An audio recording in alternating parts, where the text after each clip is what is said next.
Cyber fraud. રોજ હજારો લોકો સાયબર ફ્રોડનો શિકાર બને છે. મોબાઈલમાં મેસેજ અથવા કોઈપણ પ્રકારની લિંક મોકલીને શોર્ટકટમાં પૈસા બનાવવાની લાલચ આપી લોકોને સાયબર ફ્રોડનો શિકાર બનાવવામાં આવી રહ્યા છે. ક્યાંક જાણકારીના અભાવે તો ક્યાંક ઉતાવળે પગલું ભરવાને કારણે લોકો લાખો રૂપિયા ગુમાવી રહ્યા છે. ડેટા મુજબ ફક્ત ગુજરાતમાં જ છેલ્લા 5 મહિનામાં 500 કરોડના સાયબર ફ્રોડની ફરિયાદો મળી છે. ત્યારે સાયબર ફ્રોડથી કેવી રીતે બચી શકાય તેના વિશે થોડી માહિતી મેળવી લઈએ. એક્ઝામ્પલ એક ખૂબ જ સામાન્ય વાત છે કે આપના ઓટીપી કે પાસવર્ડ કોઈ સાથે શેર નહીં કરવાનું.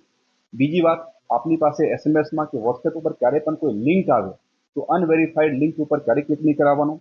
આપના જે પણ સોશિયલ મીડિયા સાઇટ્સ છે એમાં ફ્રિક્વન્ટલી આપનો પાસવર્ડ ચેન્જ કરતા રહેવાનો. જે આપણે ઓનલાઈન બેન્કિંગનો પાસવર્ડ છે એ ફ્રિક્વન્ટલી ચેન્જ કરતા રહેવાનું. તમામ પ્રકારની કાળજી રાખ્યા છતાં જો તમારી સાથે આ પ્રકારે કોઈ ફ્રોડ થાય છે તો ગભરાવાની જરૂર નથી.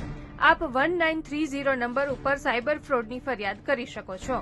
આ નંબર પર ફરિયાદ કરવાથી જે એકાઉન્ટમાં રૂપિયા ટ્રાન્સફર થયા છે તે બેંક એકાઉન્ટને તાત્કાલિક ફ્રીઝ કરાવી દેવામાં આવે છે. રાજ્યની પોલીસની વિવિધ ટીમો આ કેસોમાં તપાસ કરતી હોય છે અને મહદ અંશે લોકોના નાણાં પરત અપાવવામાં સફળતા પણ મળતી હોય છે. રોહિત ચાવડા, દિવ્ય ભાસ્કર, વડોદરા.